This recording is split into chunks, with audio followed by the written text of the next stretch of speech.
Hyderabad metro water works managing director Ashok Reddy ने सार्फिन को इंतबाह दिया कि अगर वो पीने के पानी के हुसूल के लिए बरकी मोटर का इस्तेमाल करेंगे तो उन्हें न सिर्फ 5,000 रुपये जुर्माना आयद किया जाएगा बल्कि उनकी मोटरें भी जब्त कर ली जाएंगी। अशोक रेड्डी आज शहर में पानी की सरबराही के ज़िम्मन में ओहदेदारों के जायजा इजलास से खिताब कर रहे थे। उन्होंने ओहदेदारों को हिदायत दी है कि वो पीने के पानी के हुसूल के लिए बरकी मोटर के इस्तेमाल के खिलाफ 15 अप्रैल से शहर में खुसूसी मुहिम चलाएंगे और इस मुहिम को मोटर फ्री नल के पानी का नाम दें। उन्होंने कहा कि वाटर बोर्ड की जानिब से शहर के दूर दराज इलाकों तक साफ पानी सरबराह किया जा रहा है। उन्होंने अवाम पर जोर दिया है कि वो पानी को ज़ाया ना करें। उन्होंने कहा कि शहर में ज़ेर ज़मीन पानी की सतह में कमी हो गई है। कई इलाकों में पानी के टैंकर्स की मांग में इजाफा हो गया है। उन्होंने खदशा जाहिर किया कि आइंदा गर्मा में पानी की किल्लत पैदा हो सकती है। उन्होंने ये भी वजाहत की है कि अगर नल के पानी के लिए मोटरों का इस्तेमाल करेंगे तो दीगर सार्फिन को पानी के कम प्रेशर की वजह से परेशानी का सामना करना पड़ सकता है।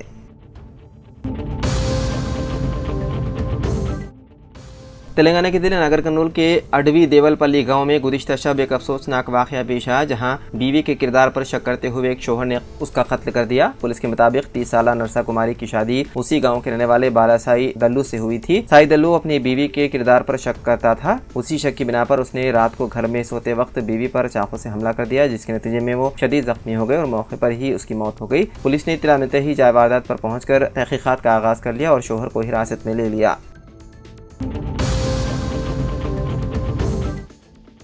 गुज़िश्ता रात हैदराबाद के ओल्ड मलकपेट में खानदानी तनाज़े पर एक शख्स ने अपनी बहन को कत्ल कर दिया और अपने भाई को जख्मी कर दिया। मुल्जिम की शनाख्त मदन राव के तौर पर की गई है। तफसीलात के मुताबिक मुल्जिम मदन मोहन राव चारशंबे की रात ओल्ड मलकपेट में वाक़ अपनी माँ के घर गया और अपनी बहन 68 साल लक्ष्मी और अपने बड़े भाई 70 साल सुदर्शन के साथ खानदानी तनाज़े पर झगड़ा किया। इस दौरान मुल्जिम ने किचन से चाकू निकाला और लक्ष्मी और सुदर्शन पर कई वार किए। ज्यादा खून बह जाने की वजह से लक्ष्मी की मौके पर ही मौत हो गई, जबकि सुदर्शन को शदीद जख्मी हालत में अस्पताल मुंतकिल कर दिया गया। इतला मिलते ही चांदरघाट पुलिस ने जाए वक़ू पर पहुंचकर मदन राव को गिरफ्तार कर लिया। बताया गया है कि मदन राव मुबैना तौर पर दिमागी सेहत के मसाइल से दो चार है।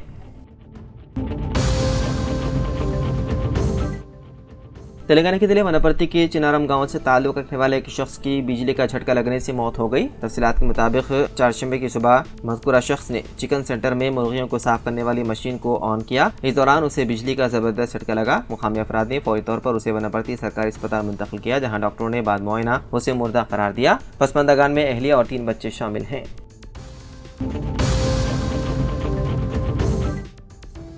हैदराबाद के शमशाबाद इंटरनेशनल एयरपोर्ट पर जुमेरात के रोज उस वक्त सनसनी फैल गई जब बीआरएस के सीनियर कायद और बोधन के साबिक रुकन असम्बली आमिर शकील को पुलिस ने हिरासत में ले लिया। इत्तलात के मुताबिक आमिर शकील के खिलाफ पुलिस की जानिब से लुकआउट नोटिस जारी की गई थी, जो एक सड़क हादसे से मुतालिक केस में मतलूब थे। राय के मुताबिक आमिर शकील गुज़िश्ता चंद माह से दुबई में मुकीम थे और अपने वालिदा के इंतकाल के बाइस तदफीन में शिरकत के लिए हैदराबाद वापस आए थे।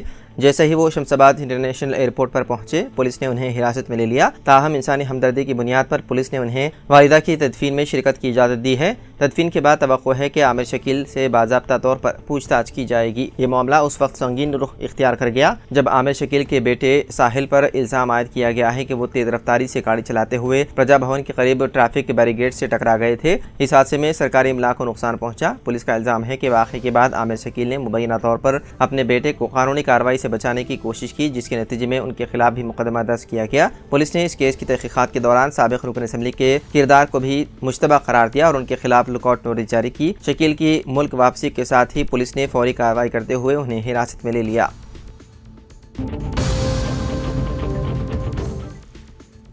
नई दिल्ली में पेश आए अफसोसनाक वाक़े में एक एयर इंडिया एक्सप्रेस के 28 साल नौजवान पायलट अरमान तैयारे की कामयाब लैंडिंग के फ़ौरन बाद दिल का दौरा पड़ने से इंतकाल कर गए। तफसीलात के मुताबिक पायलट अरमान कल श्रीनगर से दिल्ली की तरफ परवास कर रहे थे और उन्होंने इंदिरा गांधी इंटरनेशनल एयरपोर्ट पर तैयारे को बहिफाजत उतारा। दलाइल के मुताबिक तैयारे के लैंडिंग के बाद जब वो एयरपोर्ट के रिसर्च ऑफिस पहुंचे तो उनकी तबीयत अचानक बिगड़ गई। वो अचानक गश खाकर जमीन पर गिर पड़े। फौरी तौर पर उन्हें अस्पताल ले जाने की कोशिश की गई, लेकिन रास्ते में ही उनकी मौत हो गई। पायलट के साथी हमले ने बताया है कि अरमान ने दौरान परवाज भी तबीयत की खराबी महसूस की थी और वो क़ैद कर चुके थे। उसके बावजूद उन्होंने अपनी पेशे वाराना जिम्मेदारी को निभाते हुए तैयारे को बहिफाजत मंजिल तक पहुंचाया।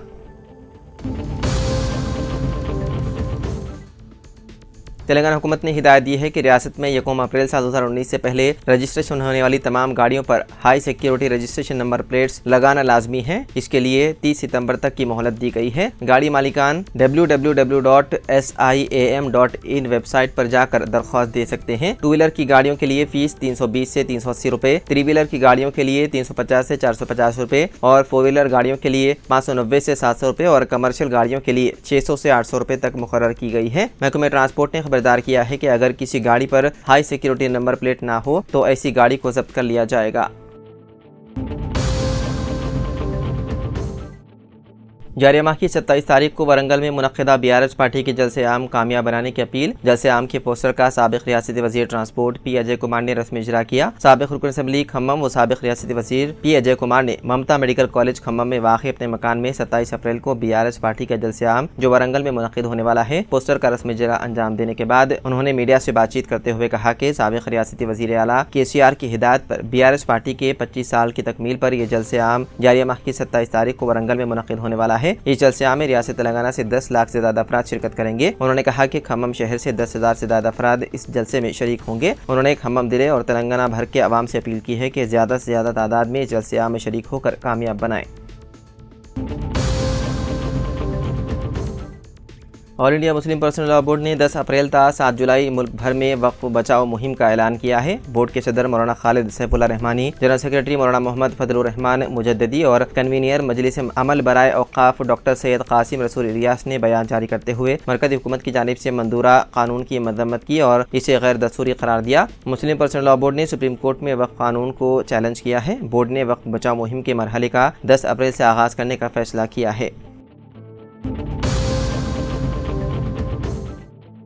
गवर्नर तेलंगाना जिष्णुदेव वर्मा ने लोक आयुक्त और सदरनशीन तेलंगाना इंसानी हकूक़ कमीशन के ओहदों पर हुकूमत की जानिब से सिफारिश करदा नामों को मंजूरी दे दी है। तवक्को है कि जल्द ही अहकाम जारी किए जाएंगे। तेलंगाना हुकूमत ने जस्टिस राजशेखर रेड्डी को तेलंगाना का नया लोक आयुक्त मुकर्रर करने का फैसला किया है, जबकि तेलंगाना इंसानी हकूक़ कमीशन के सदरनशीन के तौर पर जस्टिस शमीम अख्तर के नाम को मंजूरी दी है। वज़ीर आला रेवंत रेड्डी की क़यादत में मुनक़्क़िदा इजलास में नामों को मंजूरी देते हुए फाइल गवर्नर को रवाना की गई थी। बताया जाता है कि गवर्नर ने मंजूरी के बाद फाइल को हुकूमत को भेज दिया। इत्तलात के मुताबिक इंसानी हकूक़ के अरकान के तौर पर रामा देवी और किशोर कुमार के नामों को तय किया गया है। Justice Rajashekhar Reddy real estate regulatory appellate authority के सदरनशीन के ओहदे पर फायद हैं, जबकि जस्टिस शमीम अख्तर ने हाल ही में SC जुमरेबंदी पर एक रुकनी कमीशन की रिपोर्ट हुकूमत को पेश की।